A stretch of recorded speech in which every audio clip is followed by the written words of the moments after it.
Carnation Evaporated Milk presents the George Burns and Gracie Allen Show.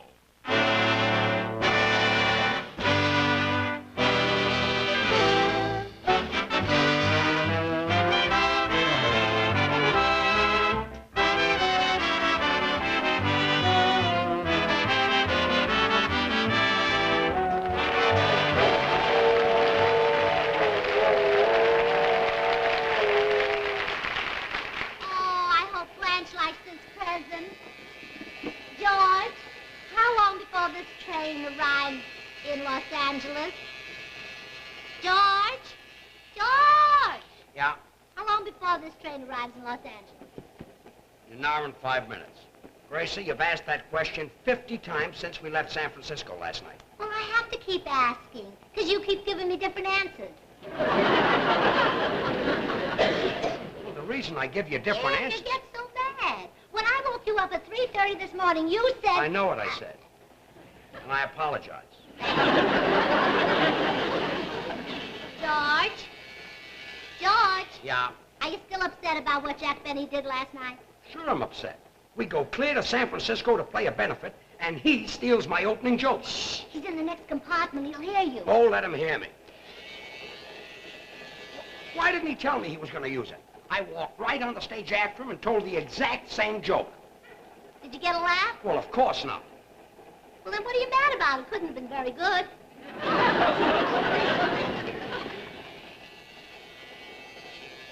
It couldn't, huh? Well, listen to this. A funny thing happened to me since I've been working in television. You see, in television, they have 3 cameras, and each camera has a red light. And when the red light is on, it means that that camera is working. So from force of habit, the minute I see a red light, I turn on all my personality. Well, the other night, while driving home, I smiled at a man's taillight all the way into Pomona. No wonder you're upset. To have that happen to you and to have Jack Benny steal your joke, too.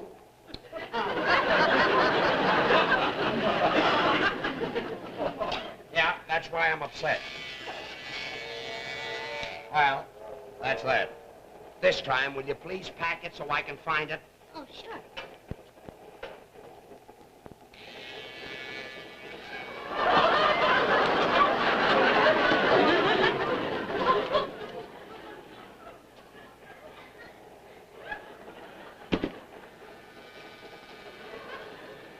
What's the idea? Well, if you can't find that, you must be deaf. I'll pack this myself. All right. Oh, that's probably our breakfast. Come in. I'll have the porter get the luggage. All right. Who gets the bacon and eggs? Right there, I do. Yes, sir. Ah, you look happy. Well, I am. You know, it's always a pleasure to have a celebrity riding on the train. Oh? You see, my little daughter collects autographs. And when anybody famous gets on the train, I just don't miss them. Oh? Of course, I hate to bother people. Ah, it's really no bother. You know, my little girl is really going to be thrilled tonight. I got Mr. Jack Benny's autograph. Oh?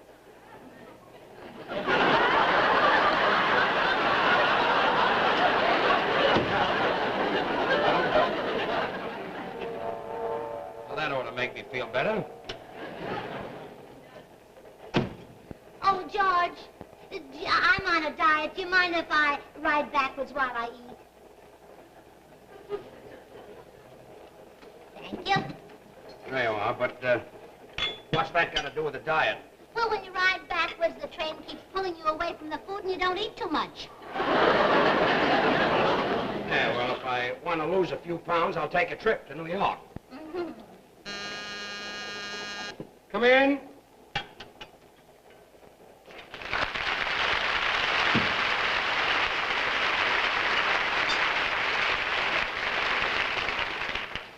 Good morning, Gracie. Good morning, Jack. Good morning, George. Gracie, I just lost my appetite. I don't want to be in the same room with an actor who has no ethics. Well, you know, Gracie, I'm upset. After all, George and I have been friends for years, and I hate to have him think that I take anything that belongs to him. Pass the ketchup, will you? Oh, Jack, I'm awfully sorry this happened. George have known each other since you were young men, and that's been years and years and years. I know. But I don't know what to do. He won't talk to me. Oh, Jack, he's the same with me. Don't worry about it. He gets mad at me, but I throw my arms around him and give him a great big hug and kiss, and he's over with it. There must be another way. I don't know what to do. You know, it's the first argument we've ever had. Jack, forget it, forget it. Did you have a good time in San Francisco? Yeah, I wish I could think of something that would make him talk to me. Well, why don't you buy him a nice present? Oh, I had a wonderful time in San Francisco. How about it? Oh, I always have fun in San Francisco. Say, you were born there, weren't you? Mm-hmm. But I didn't do that to have fun. That's just one of those things that happens. Sort of a duty. Uh-huh. I went to school in San Francisco. You know, Gracie, I was born and raised in Waukegan, Illinois. Oh, really? Yeah. It's lucky I wasn't born there. Why? Look how far I'd have to walk to school.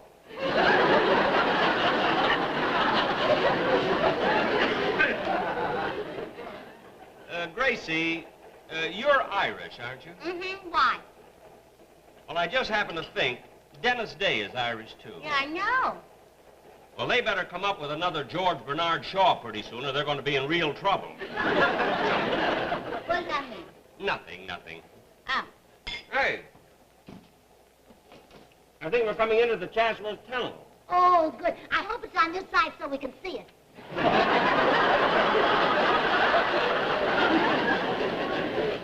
Yes, I hope so. Come in. The check for breakfast.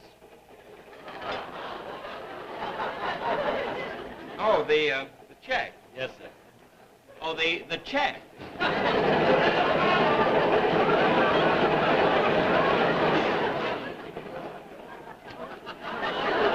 Burns at work. You were right. He's gone.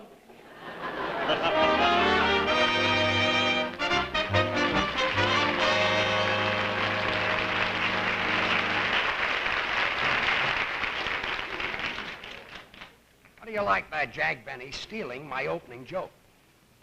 And a great joke. I can't understand it. We've been friends for years. We've been friends all our lives. We started in vaudeville together. Why, I knew Jack when he was really 39. We had quite a fight up in San Francisco last night. I was going to take a swing at him, but I didn't want to hit a man with gray hair. But wait till I catch him without it.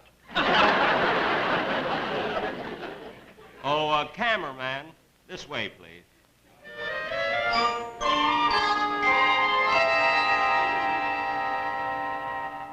No, I think it's about time that I answered his wild accusations.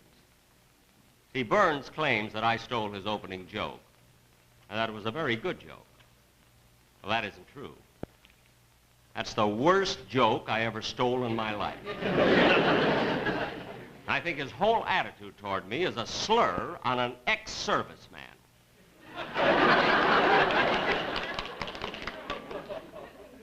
Ex-serviceman. In the First War, he was at the Great Lakes Naval Training Station for exactly 2 days.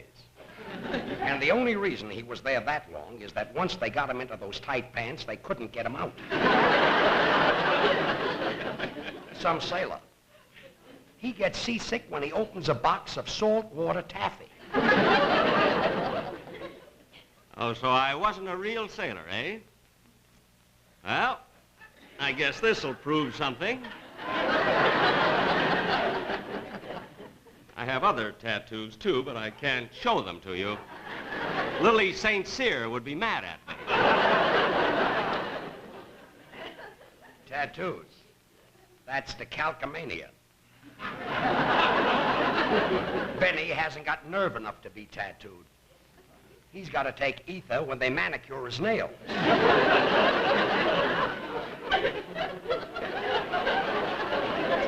Oh, yeah? Oh, yeah. Oh, yeah? Oh, yeah. Well, now who's stealing material? How do you like that guy? Oh, yeah, has been around for about... I'll be right down, Blanche. Oh, there's Blanche Morton. How's everything up in San Francisco? Oh, I'm not up in San Francisco. I'm up in the bedroom. No, honey, I mean, how was your trip? Oh, that was wonderful. But George and Jack Benny had a terrible fight. George and Jack Benny after all these years? Yeah, isn't it awful? And they're not even talking. Oh, I just can't believe it. Why, I thought they were closer than Damon and Pythias. Damon and Pythias? Mm-hmm. Oh, are they as close as Minneapolis and St. Paul? No, honey, they're in mythology. Oh, Blanche, they're in Minnesota. Yeah, I guess you're right. Hello, Gracie. Oh, hello. It's good to be home from San Francisco, isn't it? Oh, yeah, I didn't know you were up there, too. Oh, Blanche nearly forgot. What? That's your Oh, present. honey. Oh, great. I hope you like You it. shouldn't have gone to all that trouble. Gracie, Hmm? this is our city hall. It's a souvenir of Los Angeles. Well, I knew I wouldn't have time to shop in San Francisco, so I got it at the drugstore here before I left. Thanks very much. I would never have bought one for myself. Really? Well, I'll put the rest of the stuff up in the bedroom after Harry's trip. I know you two want to be alone. Blanche, when I woke up this morning, there was $20 missing from my pocket. I'm sure the maid took it. We don't have a maid. I know. Are you insinuating that I took your money? Why, do you think after 12 years of marriage that I would stoop to a thing like that? Well, do you?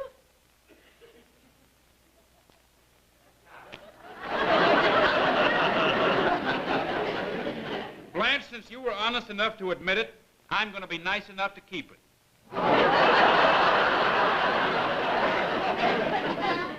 George is still upstairs brooding about Jack Benny. Well, Gracie, tell me, what did they fight about? Oh, I don't know. It seems that George smiled at somebody's taillight in Pomona, and on top of that, Jack stole it. Taillight in Pomona? Come in. Jack Benny stole a taillight? Well, it's all sort of confusing. Jack said, hello, Mr. Ackerman, it's nice to see you. Why would Jack say, hello, Mr. Ackerman, nice to see you? Who's Mr. Ackerman?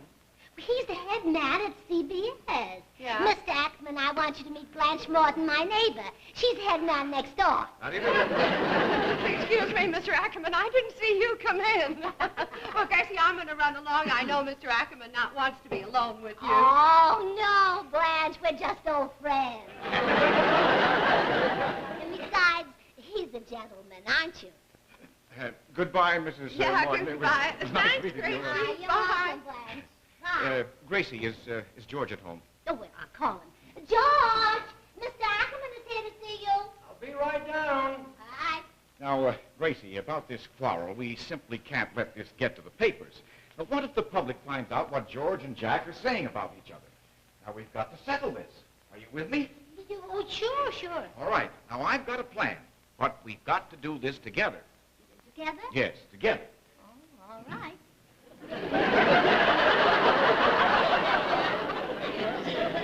You know, I'm happy to do this, but I don't see how it's going to settle any argument.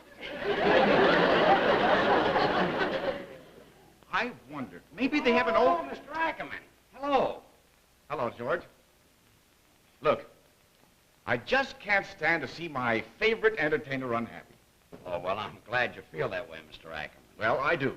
So please get on the phone and apologize to Jack Benny. Me apologize to Jack Benny? Gracie, would you please show Mr. Ackerman our front door? Oh, you love it, Mr. Ackerman. It's made of mahogany, and it's white on the outside, and it's green on the inside.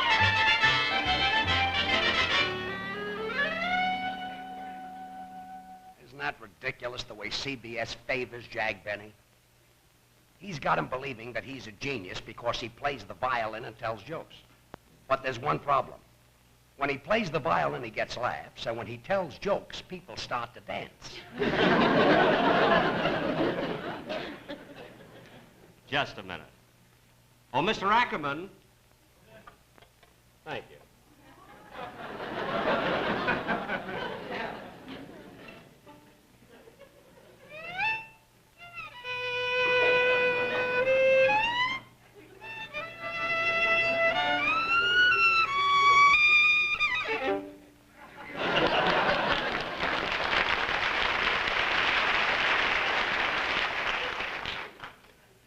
Isn't that pathetic? For that, a cat had to die, and a horse had to give up his tail.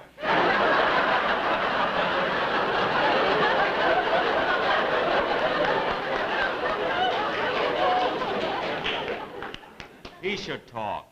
The way he sings. The other night at a party, he sang Wheel of Fortune, and everybody was hoping his number was up. That's not true. The number I made famous was Tiger Girl. Here, And you the can go in here and sit down and talk this thing over. Oh, there's Harry Bonzell and the Mortons. Now, look, it's up to us to do something about this quarrel between George and Jack Benny. Look, why do we have to get mixed up in an argument between two actors? Listen, Mr. Morton, this is not an argument between two actors. One of these men is your next-door neighbor, my best friend. This is an argument between an actor and George Burns. Yeah, I guess you're right. And if something isn't done about it, it'll end up with a knockdown, drag-out fight between George and Jack. If ever I saw two men who couldn't hurt one another, they're it. Well, all right, if you two don't want to help me, I'll just figure out something myself. Here, look at him out there in the patio. He's miserable, a poor little guy. What he needs is comfort. If I was a woman, I'd go out there and put my arms around him. Yeah, so would I. Just call me Sam. Look, Harry, what are we going to do? Well, here, I have a plan. Sit down, and I'll tell you about it. Now, George and Jack were in vaudeville Oh, together. Harry, for heaven's sake. How can you eat at a time like this? My best friend is out there in trouble, and you sit here stuffing yourself. Here, give me that. You can finish your eating after we've helped George solve his... Hey, Gracie got this custard recipe out of Life magazine. Mr. Bonzell, what's your plan to help George? Yes, sir. This is the carnation custard that's featured in this week's issue of Life magazine. Mr. Bonzell, your plan to help George? Who? Your best friend. Oh, George Burns. Ah. How could I forget? How could I forget to show? Did I show you this? I didn't, did I? Look here. Right on page 58 of Life magazine.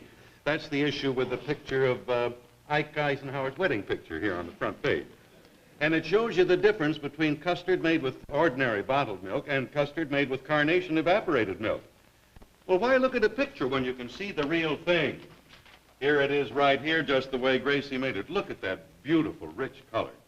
And delicious. You just can't resist custard made with carnation evaporated milk. Why, I tell you what you do. You keep this recipe, Mrs. Martin, and try that yourself. Well, I guess it's up to me. George needs help. From time to time and every clime, blessings come from above. To some of them, to others fame. Sounds like it's too late.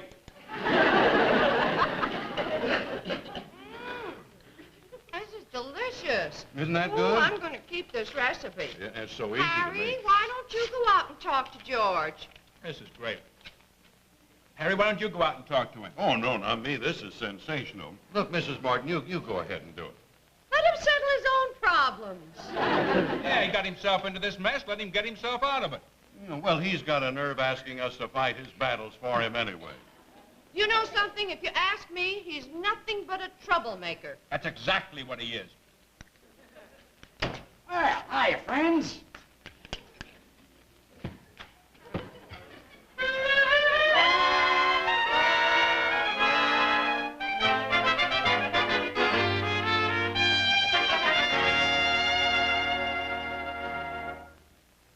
How do you like that, Jack Benny?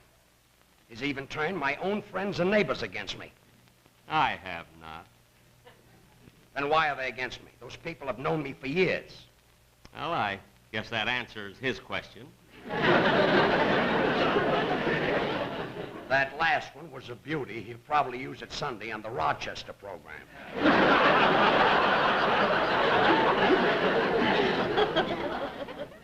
If I were George Burns, I wouldn't mention who's the star of any program.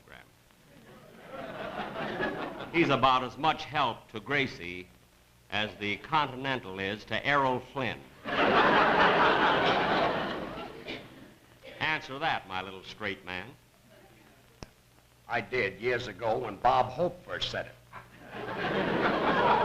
And furthermore, let me tell you something. Oh, George, don't look now. But the reason that you're still not selling neckties is calling you. Thanks. Oh, Gracie, I see you picked up our television script. Yes, and I stopped off at Mary Benny's house, and she said that she's going to have a talk with Jack, and when he comes over, and then he's coming over here. And when he does, I want you to be nice to him. He stole my joke. Why should I be nice to him?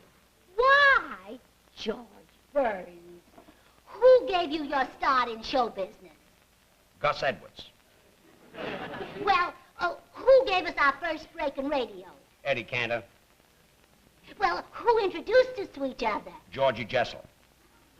Well, when you were sick back in New York, who took care of you? My mother.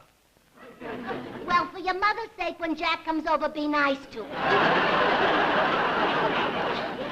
Well, I guess you're right. If he's coming over, I will be nice to him. It's silly to fight about one joke. Yeah, you've been friends too long. Sure.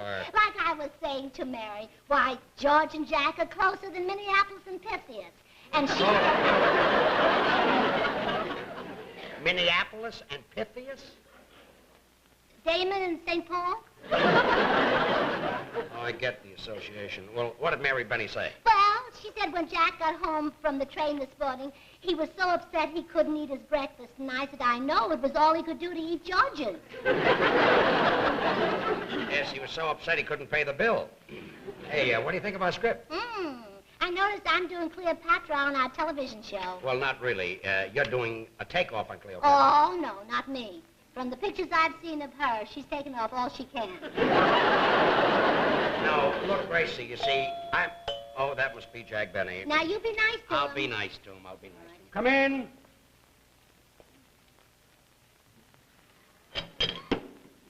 George! Jack.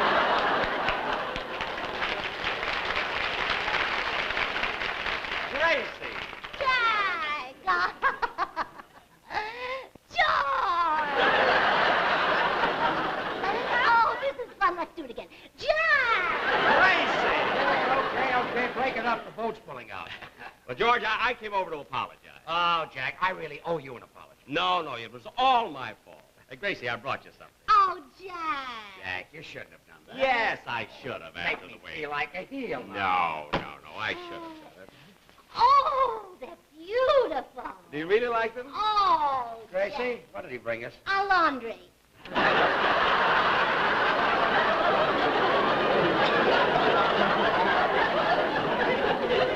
George, the handkerchiefs are on me this time. Oh, Jack, you shouldn't have. Oh, just one. Well, I'm going to take these back and put them away and get you boys some refreshments. Sit down, Jack. Thank you. You know, Jack, I feel kind of silly. Making a big deal out of one tired little joke. Well, a joke is a joke, and after all, I shouldn't have taken it away Oh, from you. Jack, you can take anything I've got. We're friends. Well, I know we're friends. That's why I shouldn't have done it. And George, I'd like to have you test my friendship. I mean, I hate anything happening like that. I mean, ask me a favor. Ask me anything. Well, Jack, I don't have to test your friendship. Yes, you do. I mean, particularly after what happened. I Well- mean, just ask me for anything. I want to show you how you're Okay, friends. lend me $100. Well, $100 isn't enough. I'll lend you more than that. I'll show you.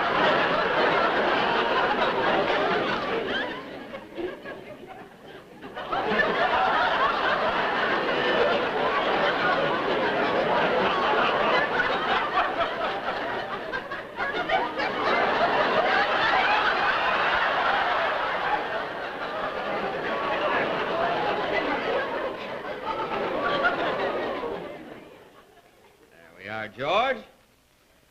There's 1, 2, 3, 4, 5. There's $500. $500. We're friends.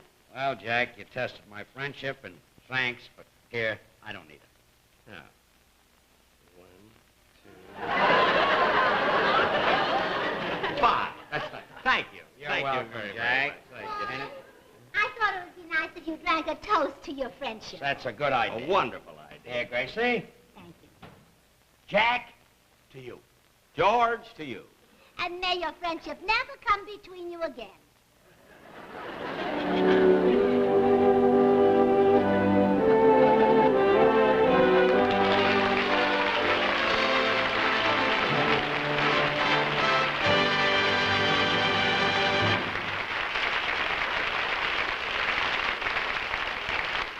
George and Gracie and Jack will be back in just a moment. In the meantime, here is the reason Gracie's custard disappeared so quickly a little earlier.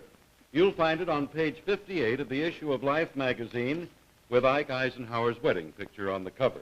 And it'll show you the difference between custard made with ordinary milk and custard made with carnation evaporated milk. Now, actually, as you see on the screen, carnation custard calls for eggs, salt, sugar, vanilla, ingredients that you use in making any custard. As a matter of fact, you even bake carnation custard in the same way. But oh, what a difference. There we are. You get a richer golden brown color, a smoother, creamier texture, and a far more delicious flavor. What makes it all possible? Well, here is the secret right here. Where ordinarily you would use 1/2 carnation evaporated milk and 1/2 water, this recipe calls for 2/3 carnation evaporated milk, and isn't that rich? And 1/3 water. There we are. And there is the secret of the most delicious custard you ever made. It's another carnation cooking miracle. Now, the reason carnation performs these miracles is that carnation is more than double rich in butter, fat, and milk solids. That means extra richness in any cooking that calls for milk. So you try this carnation custard tomorrow. Remember, too, that carnation is heat refined, gives you better blending of your other ingredients, and improves their flavor. So you must try this custard tomorrow and use carnation in your cooking every day. You'll appreciate the difference in richness and in flavor. And now here's carnation's own contented couple, George and Gracie. And thanks to Lucky Strike, our guest tonight, Jack Benny.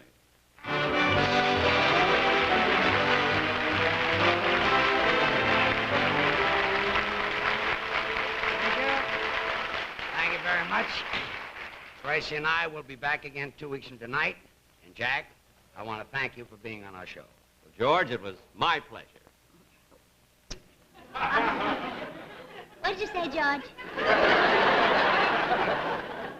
Jack, I want to thank you for being on our show. It was my pleasure. What did you say, George? How about saying good night? Oh, good night. Good night, Gracie.